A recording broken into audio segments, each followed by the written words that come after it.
오늘은 가정주의 달 첫 번째 주일입니다.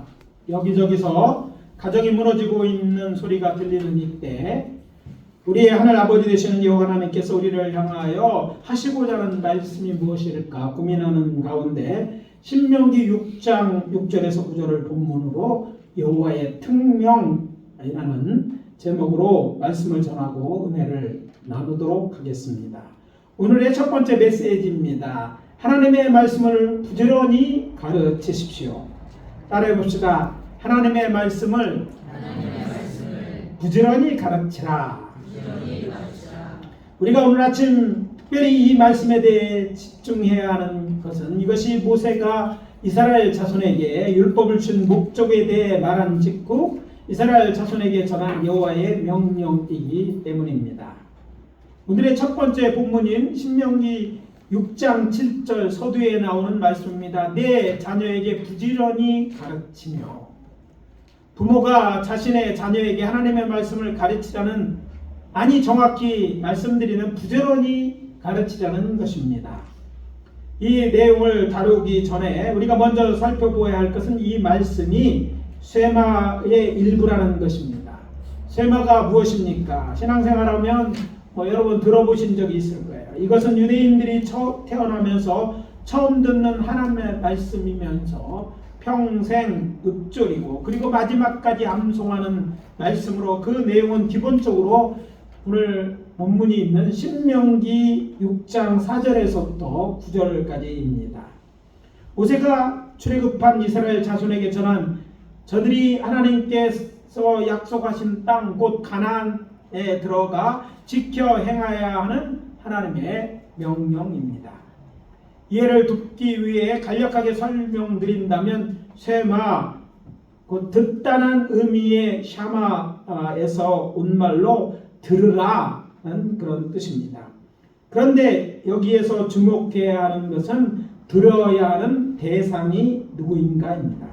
바로 하나님의 택한 백성 이스라엘인 것입니다.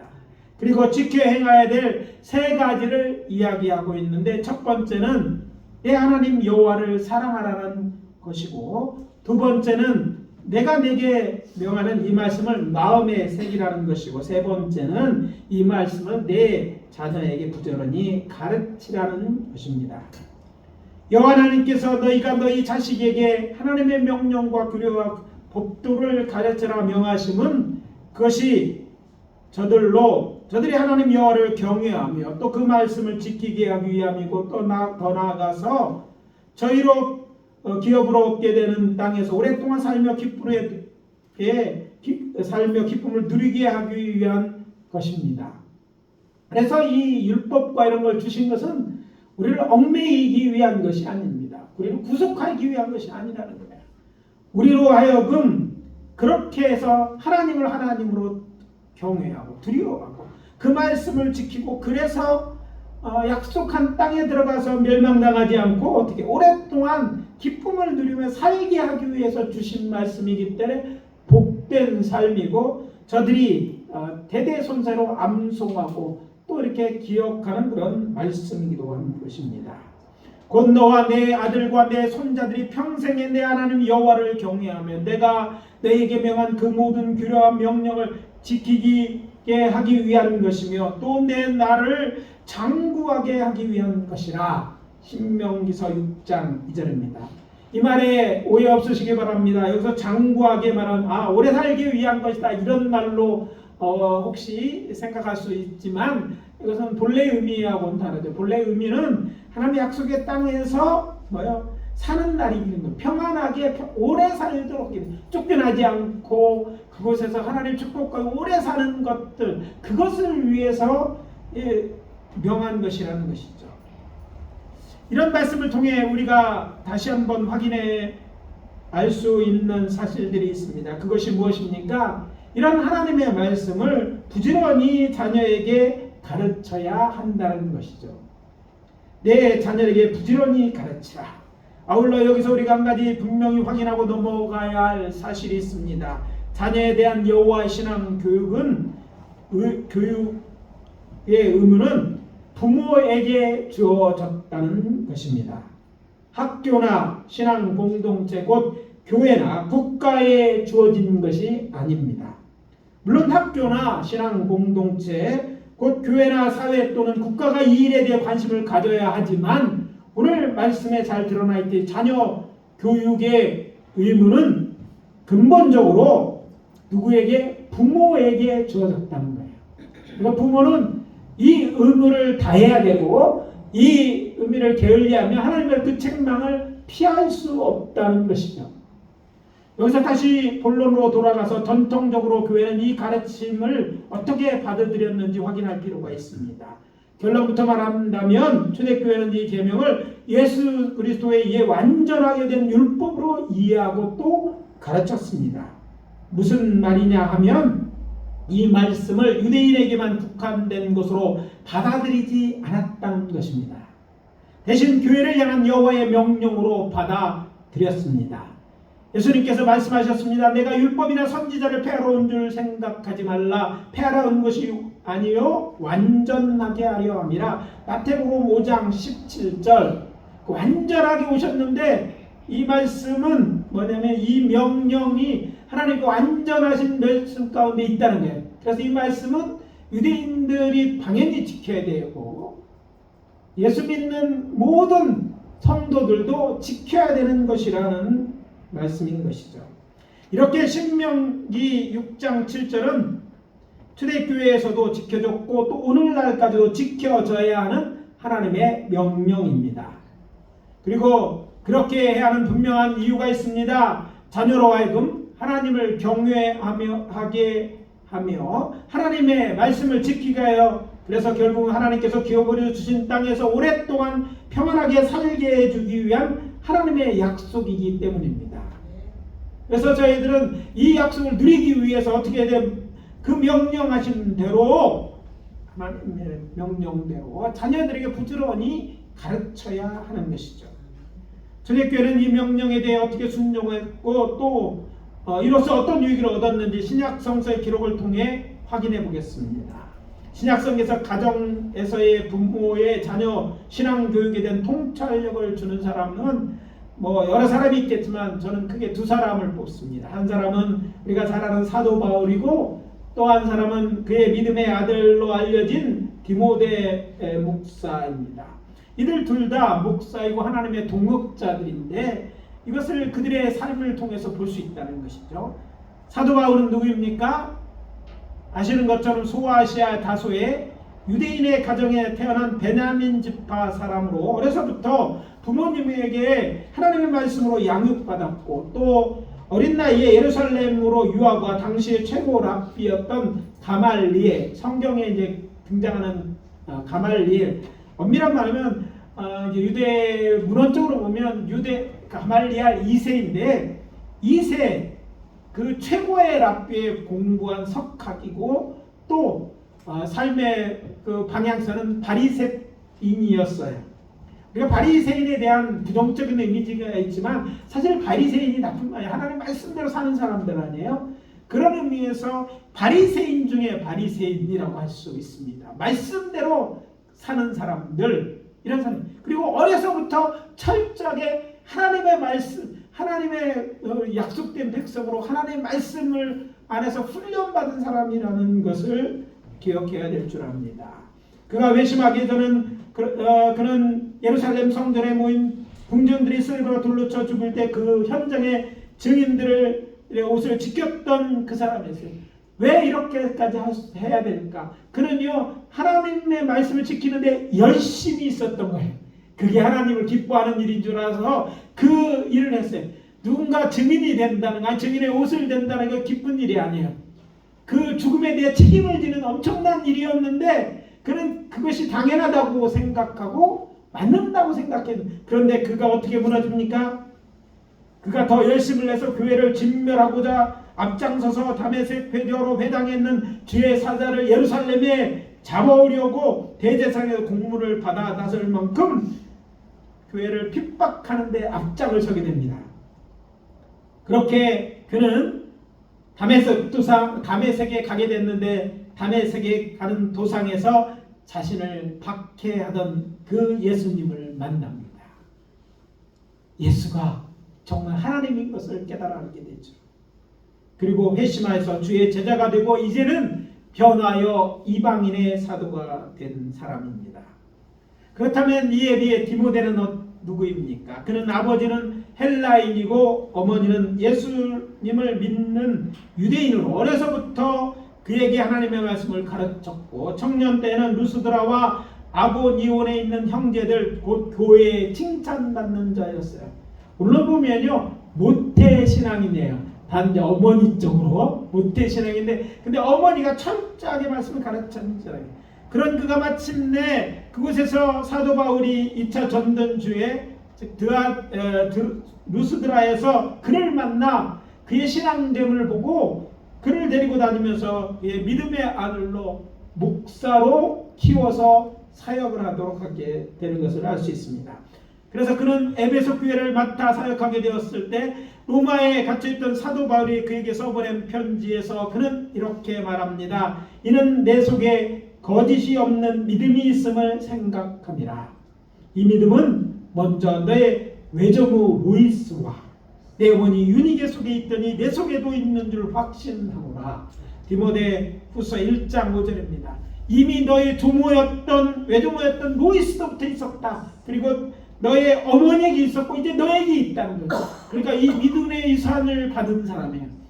그의 아버지는 비록 이방인이었지만 영적으로 이렇게 받았고 또 예수 믿는 사람이었다는 것이죠.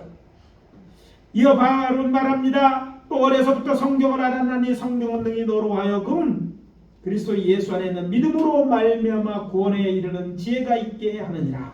모든 성경은 하나님의 감동으로 된 것으로 교훈과 책망과 바르게 함과 의라고 교롭하게 유익하니 이는 하나님의 사람으로 온전하게 하며 하나님의 사람으로 온전하게 하며 모든 선한 일을 행할 능력을 갖추게 함이라. 디모데후서 3장 15절 17에서 17절까지의 말씀입니다. 사도 바울은 이미 유대인이 알고 또 누리게 되는 부모의 성경 교육이 자녀의 믿음을 강화시켰을 뿐만 아니라 저들로 하나님의 사람으로 온전하게 하고 모든 선한 일을 행할 능력을 갖추게 하는 일임을 분명히 알고 전한 것입니다. 그리고 그의 가르침이 그의 가르친 것이 그 소아시아를 비롯해 많은 초대교회에 큰 영향력을 행사했던 걸 알 수 있어요. 그러니까 초대교회도 이런 긍정적인 의미에서 성경을 가르치는 이 일을 통해서 하나님의 믿음의 사람들이 훈련되고 또 그렇게 되기에 필요하다는 것을 우리에게 이야기해 주는 거예요. 이 말씀을 보면서 저는 한국교회를 생각합니다. 오늘날 가장 큰 한국교회의 문제는 자녀들에게 하나님의 말씀을 가르치지 않는 것입니다. 나는 아니라고 자신 있게 말할 사람이 누가 있을까요? 물론 안 가르치는 것이 아니에요. 거의 하지 않았다는 것이죠. 그들은 이렇게 얘기합니다. 교회가 그 일을 해야지. 근데 성경은 뭐라고 해요? 교회가 아니라 부모가 해야 되는 일이라고 생각합니다. 아니 요새 예를 들면 학교 교육이 먼저이지 그건 세상이 이야기하는 거지 성경의 가르침이 아니에요. 그러나 착각하고 그게 잘하는 줄 그렇게 가르쳐놨더니 믿음이 3대 4대면 뭐하고 5대면 무엇입니까? 자녀대에 가서 하나님을 떠나는 자리에 맞는 거예요. 하나님을 알지 못해요. 하나님을 경외하는 게 아니라 하나님을 하나님으로 알지를 못하는 거예요. 하나님의 말씀에 대해도 모릅니다. 그냥 주일학교 들어가서 몇 분 공부하는 그것으로 충분하지 않은데 그 의무를 주일학교 선생님들에게 교회에게 전가시키고 자기가 해야 될 일을 안 하는 거예요. 그래서 결국은요 안타까운 일 자녀가 같이 천국에 가지 못하게 되는 거예요. 자녀에게 정말 중요한 천국에 갈 그 열쇠 하나님 만나서 교회를 상실하게 만들고 세상에서 잘 되니까 어떻게 해요? 하나님을 찾을 필요까지 없게 돼요. 이게 마귀가 시키는 일인데도 불구하고 그게 세상 교육을 잘하는 것이라고 알고 있고 그리고 그 우리 아들이 무슨 좋은 대학에 들어 좋은데 그걸 자랑하고 그런 것들을 부러워하고 있어요. 정작 그 아들은 지옥으로 보내면서 아이 나도 커서 장성해서 예수 믿으니까 그 아이들 그럴 거라고 천만에 말해서 그건 당신 생각이고요. 이건 하나님의 뜻이 아니고 하나님 말씀에 순종하는 그것이 자신뿐만 자신의 자녀들의 정말 중요한 영생을 잃어버리는 정말 이런 일을 한국교회가 행하고 있어요. 교회도 이 일에 대해서 큰 의의를 제기하지 않습니다. 그러니까 교회는 어떻게 됩니까? 오늘처럼 이제 되어가고 있습니다. 한국교회의 중심이 벌써 60대를 넘어서 70, 80으로 넘어가고 있어요. 한국교회가 비고 있습니다. 우리 교회도 문제지만 한국교회 전체의 문제는 거예요. 아이를 못 낳는다고, 안 낳는다고, 아이 낳는 데가 줄은 건 사실이지만 그렇다고 아이가 없는 것은 아니잖아요. 있음에도 불구하고 교회는 급격히 줄고 있어요. 우리가 등록교인 수는 그래 있다고 생각할지 모르지만 실제적으로 모든 이제는 등록교인 이제 드러난 증거도 이제는 교회가 비고 있다는 것을 이야기하고 있어요. 앞으로 20년 후 한국교회는요 선교제와 같이 한국교회 전체에서 한국인 전체에서 3%대까지 되지 않을까 이야기하는 학자들이 있어요. 유럽교회가 그렇게 되었고 미국교회도 되고 있고 한국교회도 급격히 그 길을 따르고 있습니다.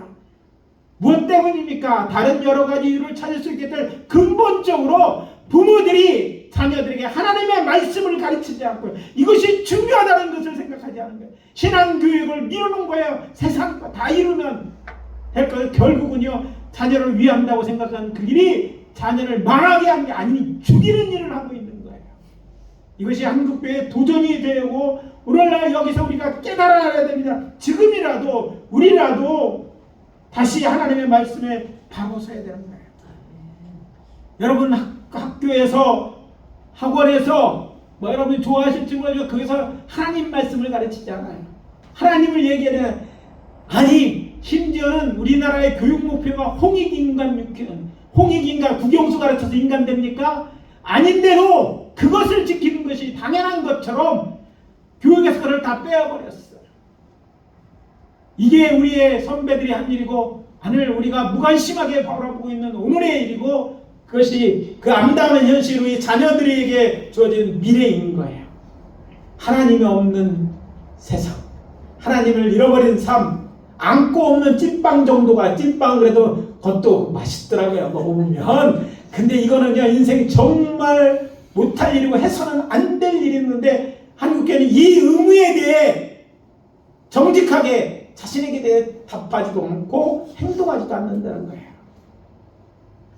그래서 우리 구주 예수 그리스도 이름으로 강권합니다. 자녀들에게 하나님의 말씀을 가르치십시오. 아니 우리라도 해야 돼요. 왜? 하나님의 명령이고 그것이 정말 자녀들을 위한 것이에요. 아이가 뭐 똑똑해서 천재가 아니고 좋은 대학을 안 간데도 하나님 말씀에 있으면 영생을 얻잖아요. 하나님 유익한 사람은 되잖아요. 그것이 세상에 높은 데 올라서 다 그것이 있는 것도 아니고 많은 부가 결국 그 인생에 행복을 주는 것은 아니잖아요. 잘 알면서도 왜 세상 가는 대로 따라가야 된다는 거니까. 부모의 자녀 교육 이것은 부모에게 양도할 수 없는 특권이며 의무임을 잊지 말아야 할 것입니다. 이 말씀을 저는 우리 사랑하는 성도님들이 우리를 향한 하나님의 말씀으로 받아들일 수 있기를 예수 그리스도 이름으로 축원합니다. 둘째, 하나님의 말씀을 공부하고 자녀와 이야기하십시오. 따라해봅시다. 하나님의 말씀을 공부하고 자녀와 이야기하자. 오늘 말씀의 본문이라고 할 수 있는 신명기 6장 6절을 연결하여 주의 깊게 살펴보면 이런 단계가로 되어 있습니다. 6절에서 오늘 내가 내게 명하는 이 말씀을 너는 마음에 새기고 그리고 7절입니다. 내 자녀에게 부지런히 가르치며 집에서 그리스도인을 강론하고 또 이렇게 돼 있잖아요. 이걸 정리하면 이렇습니다. 너는 하나님의 말씀을 먼저 내 마음에 새기고 내 자녀에게 이 말씀을 강론하라. 이런 내용인 거예요. 간략하게 말하면 그러니까 너희가 먼저 하나님의 말씀을 너희 마음에 새기는 것이 먼저예요. 그 다음에 그것을 자녀들과 강론하라는 거예요. 자녀에게 말씀을 가르치기 전에 부모가 할 일이 뭐라고 말씀드렸어요? 먼저 하나님의 말씀을 자신의 마음에 새기는 것이다 라는 거예요. 하나님의 말씀을 가르치기 전에 여러분 부모가 말씀을 알아야지 가르치잖아요. 근데 어떻게 공부하지 않고 어떻게 합니까? 주일날 한 번 와요 듣는 설교 30분도 길다 그러죠. 35분도. 여러분 어쩜 불안한지 몰라요. 거의 35분 이상 설교하니까 그런지 모르지만 여러분 그게 전부가 아니야. 그렇게 해서 영혼의 양식이 될까? 충분하지 않은 거예요. 예, 바쁘죠. 바쁘고 힘들죠. 그러나 정말 영혼을 위한 양식 이건 심각한 문제가 아닙니까? 근데 먼저 그것을 내 마음에 새래 그래야지 가르칠 수 있는데 문제는 성도들의 마음속에 하나님의 말씀이 없다는 거예요. 하나님 말씀에 우리 목사님에게 물어봐야 될 이게 이제 내 건 아니잖아요. 여러분에게 있어야 되는 거예요. 그 말씀이 내게 있어야 돼요. 근데 그거는 그냥 얻어드는 것이 아니라 배워야 되고 알아야 되는 것이죠. 또 그것도 단지 지식적인 것뿐이 아니라 하나님 여호와께서 당신의 말씀을 돌에 새겨준 것처럼 부모의 각자의 새겨질 만큼 확실하게 알아야 되는 거예요. 경험하여서 그 말씀을 알고 그것을 자녀들에게 이야기하는 것을 이야기하고 있다는 거예요. 하나님의 말씀을 들어야 합니다. 그리고 어떻게 하나님을 자세히 또 한 걸음 공부해야 하는 거예요. 그리고 말씀이 새겨지려면 그냥 할 수 없잖아요. 성령의 역사가 있어야 되니까 어떻게 기도해야 돼요. 성령의 역사가 나타나고 하나님 말씀 나 깨달아지게 해주세요. 말씀이 내 마음 이런 기도가 있어야 돼요. 여러분 이런 일을 왜 기도하십니까? 오늘 인생의 문제, 먹고 사는 문제 이런 거 중요하죠. 중요하지 않다는 게 아니에요. 그것도 중요하지만 영적인 이 문제도 또 우리가 간과할 수 있는 중요한 일이라는 거예요. 가르치라고 그랬는데 알지 못해서 교회에 미루는 건 아닙니까? 아니 잘못 알아서 자녀들을 잘못 가르고 있지는 않을까요? 모세오경과 유대의 전통을 공부해보면 알 수 있는 것은 여호와 하나님께서 하나님의 말씀을 기록하여 보존하고 가르치고 배우도록 하였다는 걸 알 수 있습니다. 그리고 한편으로는 레위인을 구별하여 저들 중에 아론의 자손을 제사장 삼고 다른 자손들은 저들을 돕는 자로 세워 하나님의 제사 드리는 일을 하게 하였을 뿐 아니라 하나님의 말씀을 대언하고 가르치도록 하였어요. 자, 말씀을 성경에 기록하게 했어요. 기록해서 보게 하셨고, 두 번째는 제사장들과 아론의 지파를 세워서 그것들을 가르치도록 하셨다는 것이죠. 그래서 이스라엘의 다른 지파 사람은 어떻게 합니까?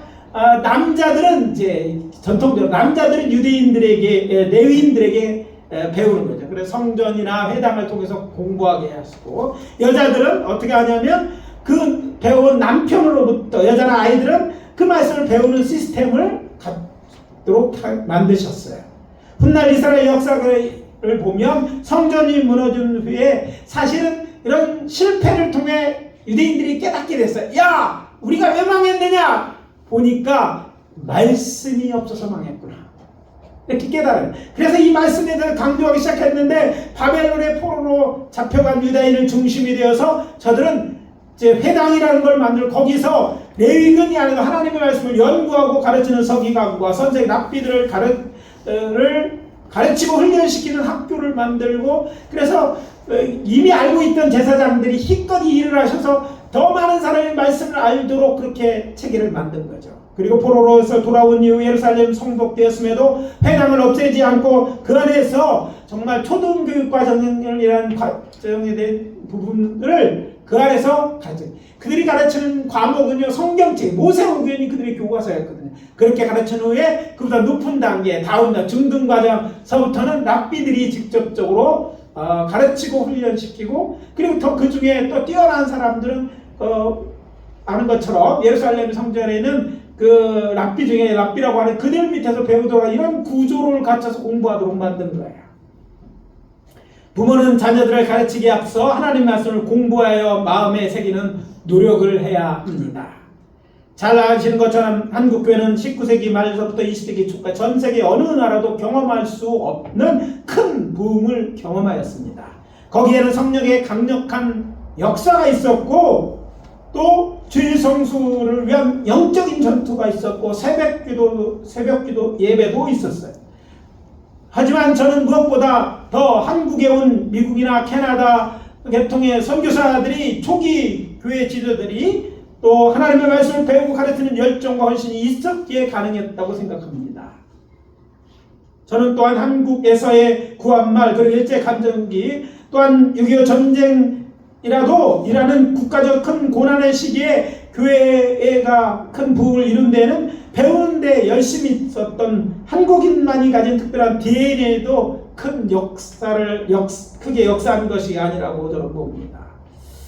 초기 선교들로부터 복음을 받았던 교회 지도자들은 자신에게 모든 것을 아낌없이 내어놓고 헌신하고 하나님의 말씀을 시작하여 여러 가지 서양 선진 문물까지 전해주는 저들을 본받아 배우고 알았을 뿐만 아니라 교회를 통해 이것들을 이웃, 곧 세상과 나누었습니다. 그것이 기초가 되어서 한국교회가 부흥해요. 그것이 기초가 되어서 한국의 놀라운 그 근대 불과 100여 년 만에 세계 10대 무역국에 속던 이런 강국에 이르게 됐어요.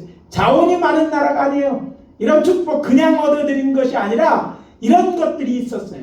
누가 이런 얘기하더라. 일본과 우리나라를 비교하는 일본에서는 도제제도예요. 가르친 사람이 자기 아는 사람만 가르치고 어떤 이익을. 그러나 한국에서는 선교사들이 어떻게 했어요? 공짜로 가르쳤어요.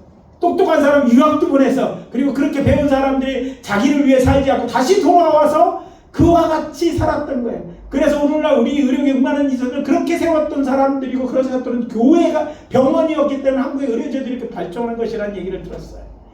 이것은 하나의 단면인 거예요. 그렇게 살았다는 거예요. 그래서 한국 교회만 잘 된 게 아니라 한국도 잘 되게 됐어요. 사실 우리나라 역사에서 그한말 100여 년 동안 한국이 이렇게 잘 살아가야 되는 이유를 다른 것을 찾을 수가 없어요. 다른 점은 오직 한 그것밖에 없어요.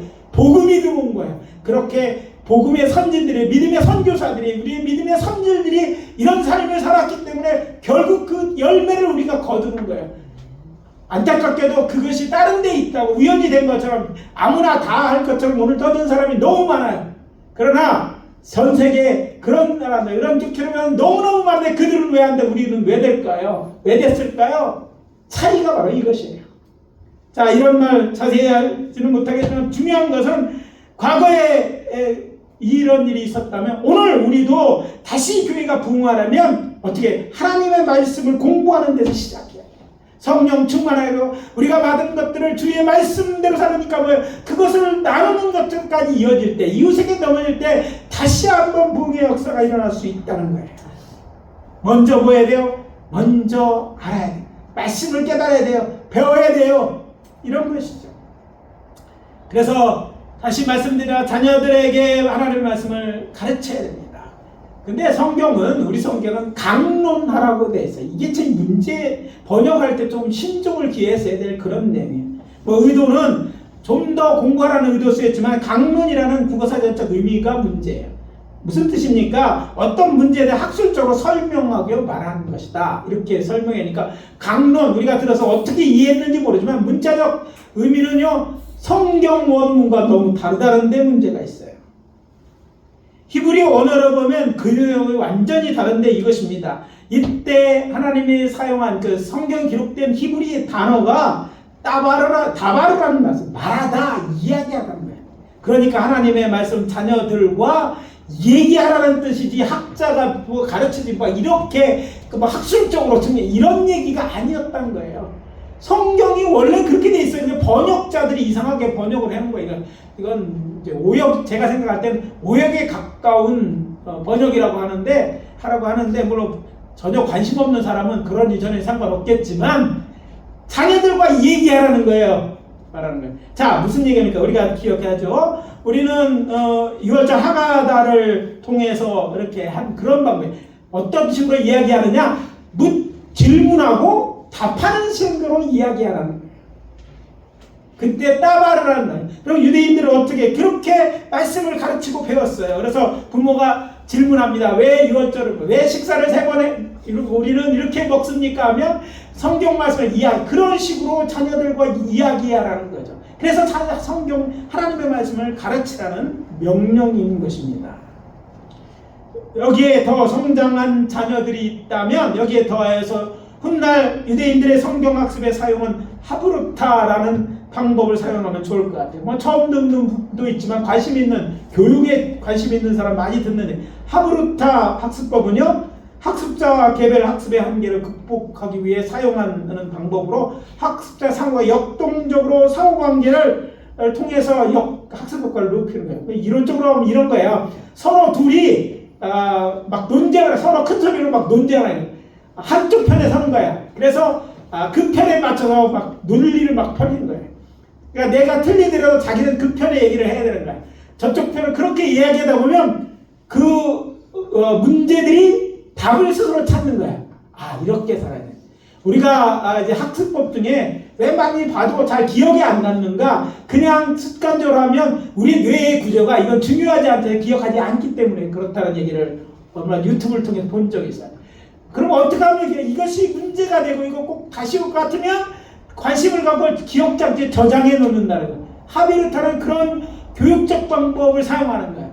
그런 것들 끄집어내서 서로 반론하고 그것을 증명하려고 하는 가운데를 통해서 깨닫는다. 이 말씀의 뜻은 바로 이것이구나. 그래서 확실하게 알고 또 논쟁할 때 그런 논쟁을 알았으니까 상대방에게 어떤 답이나 이런 걸 정확하게 전국을 찌르면서 할 수 있는 이런 거예요. 왜냐면 이건 좀 중등 과정에 있는 사람들에게 그렇게 가르쳐야 돼. 주입식으로 외워라. 외워. 무조건 외워. 이렇게 해서 외우면 공부할 때 도움이 되더라고요. 안 되는 게 아니에요. 그러나 하나님의 말씀을 가르치는 그게 좋은 방법이에요. 외운 건 잊어버리고 또 외우면 기억한다고 해도 그 의미가 와닿지 않았으니까 내 것이 되지 않으니까 마음에 새기는 이런 새로운 방법이 됐든지 어떻게 하든지 부모가 그렇게 말씀을 공부하고 또 자녀들에게 이렇게 가르쳐야 한다는 것입니다. 그래서 두 번째 메시지의 핵심은 이것입니다. 먼저 부모가 하나님 말씀을 잘 알아야 한다. 그러기 위해 시간을 내야 되고 힘써야 된다. 또 마음에 깨달아지기까지 하기 위해서는 그런 은혜를 구하는 기도가 있어야 되는 거예요. 그래서 부탁합니다.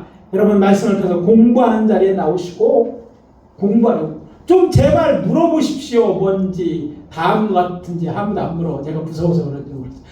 자, 아까 광고했는데 김우란 전사를 찾으십시오. 제가 무서우면. 자, 이렇게 하고 그것뿐만 아니라 정말 말씀이 안 이어지고 되면 깨닫게 해달라고 기도하세요. 성령 하나님이 깨닫게 하시려고 우리 안에 와 계십니다.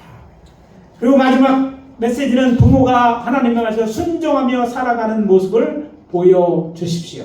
따라해 봅시다. 부모가 하나님의 말씀에 순종하며 살아가는 모습을 보여주자.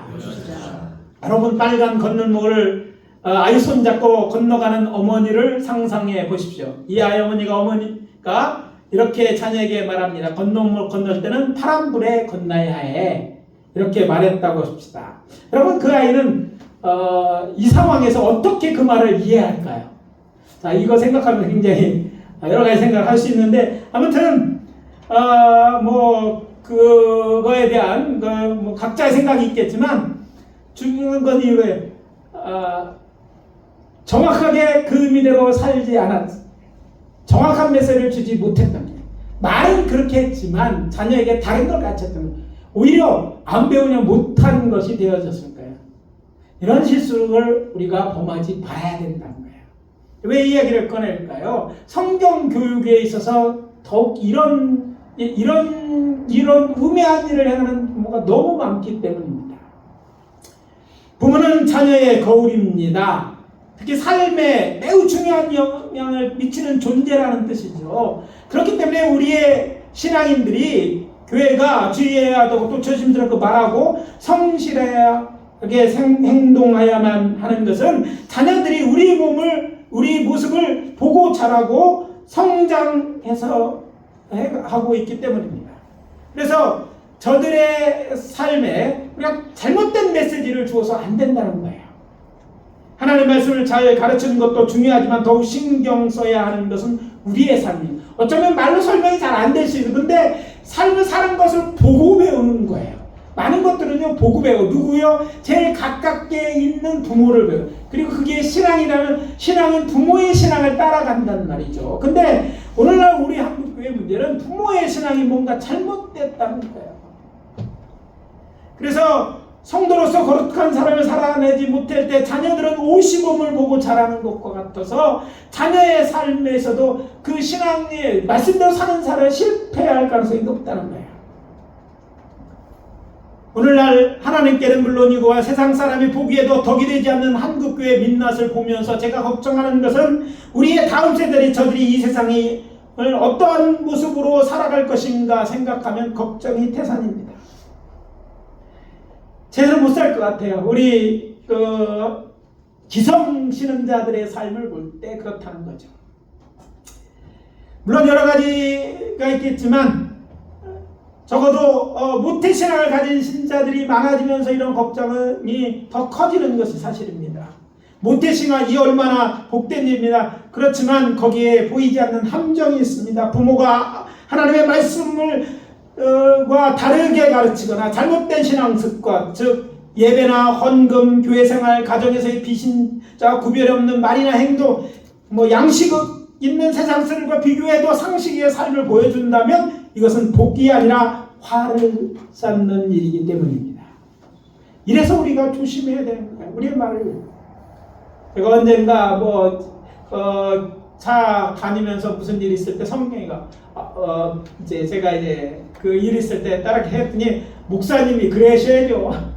어렸을 때 그래 목사가 그래야 돼. 아이들을 보듯 목사는 그래야 된다. 성도들이 어린 아이들이라도요 그 아이들이 보기에 믿는 사람은 이래야 되는 기준이 있는데 그 기준에도 못 미치는 삶을 산다면 결국 그것은 자녀들에게 잘못된 시본을 보여야 되는 거예요. 물론 이런 것을 가르칠 수 있는 시본을 보일 수 있는 어떤 그 공간, 시간으로서 제가 생각하기에는 이제 토요일 유대적으로 유대 6월 안식일이 시작되는 저녁, 그러니까 토요일 저녁에 가정에서의 예배, 안식일 참된 안식일 예배 이런 걸 가르치는 장소가 필요하다고 생각하지만 무엇보다도 그렇다 할지라도 우리의 삶이 잘못되었다면 이것들을 고쳐야 돼. 안 된다고 말하지 마. 돈이 없으면 달라고 간절해요. 아프면 병을 고쳐달라고 기도하듯이 안 되면 하나님 앞에 할 수 있게 해달라고 기도 좀 해보세요. 기도 좀 해. 이것도 기도해야 될 일이에요. 왜 이것은 기도하지 않습니까? 내 삶을 고쳐서. 아니 이것을 지킬 수 있도록 안식일을 잘 못 칩니다. 지킬 수 있도록 하나님 도와주세요. 직장 상사를 바꿔든지 다른 직장을 주시든지 이런 것들이 우리에게 있어야 된다는 것이죠. 어쩌면 그렇게 그것을 위해 철저히 기도하고 투쟁하는 모습이 자녀들에게 오히려 어쩌면 교훈이 되고 가르침이 될지도 모른다는 거예요. 문제는 순종하여 살려는 그런 우리의 삶이 있어야 된다는 것이고 그것을 자녀들에게 보여줘야 된다는 것입니다. 그래서 말씀드리면 우리가 예수 그리스도를 구주로 믿어 하나님의 자녀가 되었고 하나님의 백성이 되었다면 믿음으로 의인이 되었다면 그런 아브라함에게 하나님이 요구하신 하나님의 말씀에 주의를 기울여야 됩니다. 너는 내 앞에서 완전하라. 완전해서 구원을 얻는다는 게 아니라 이제 너 구원받았으니까 이제는 하나님의 자녀니까 이제는 하나님의 백성이니까 완전하라는 거예요. 거룩하게 살라는 거죠. 왜? 하나님의 백성, 하나님의 자녀니까 자녀답게 사는 거예요. 오늘 우리의 과거의 우리가 아닙니다. 우리는 하나님의 자녀가 되었고 거룩한 주의 백성이 되었어요. 그러니까 자녀답게 살아야 되는 거예요. 죄를 지면서도 회개하여 죄사함을 받아야 하지만 죄를 반복되어 짓고 회개하는 삶은 여호와를 경외하지 않는 것이고 하나님을 기쁘게 하지 못한다는 사실을 알아야 돼요. 회개가 잘못된 게 아니라 그걸 반복하는데도 그것을 깨어나려고 아무것도 하지 않는 것이 죄고 문제라는 것을 얘기하고 있는 거예요. 성경 곧 하나님의 거룩한 백성이 되는 것이 교회의 정체성인 것을 기억하고 하나님의 말씀에 순종하는 삶을 사십시오. 안디옥 교회처럼 세상 사람의 눈에 저들이 말하는 예수 그리스도를 닮았다고 그리스도의 이름으로 칭한 것 같이 하나님의 자녀들에게 좋은 본을 보이는 우리 모두 되어주시기를 예수 그리스도의 이름으로 축원합니다. 아멘. 오늘 말씀 마무리합니다. 하나님의 말씀을 자녀들에게 부지런히 가르치십시다. 부모가 하나님의 말씀에 순종하여 살아가는 모습을 우리가 보여주십시다. 하나님의 말씀을 공부하고 자녀들과 말씀에 대해서 좀 이야기 좀 합시다. 이것이 하나님의 뜻이고 우리 하늘 아버지신 여호와 하나님을 기쁘게 해드리는 일입니다. 그렇게 우리 모두 우리의 가정을 복된 가정으로 만들어 가시기를 예수 그리스도의 이름으로 축원합니다. 기도합니다. 아버지 하나님, 주의 은혜와 사랑을 감사합니다. 오늘 가정주의 첫 번째 주일을 맞이하 우리의 문제인 자녀 교육에 대한 이야기를 나눴습니다. 하나님, 이 말씀을 통해서 우리에게 계시해 주시는 주의 뜻이 무엇인지 우리가 깨닫게 도와주시고, 아는 것이 아니라 실천해서 우리의 자녀를 정말 믿음의 좋은 일꾼으로 길러내고, 또 그래서 함께 천국을 누리며 하나님의 복을 누리며 사는 저희들 되고 저희들 가정들, 믿음의 명문 가정들이 다 될 수 있도록 축복해 주시옵소서. 지금은 우리 구주 예수 그리스도의 은혜와 하나님 아버지의 사랑하심과 성령님의 내주 역사 교통하시니 이제 자녀들에게 하는 말씀을 가르치기로 다짐하고, 또 잘 가르치게 배우고, 또 우리의 삶이 예수 그리스도를 닮기 원하는 죄 사랑하는 자녀들 한 사람 한 사람 머리 위에 지금부터 영원까지 함께 하실지어다. 아멘.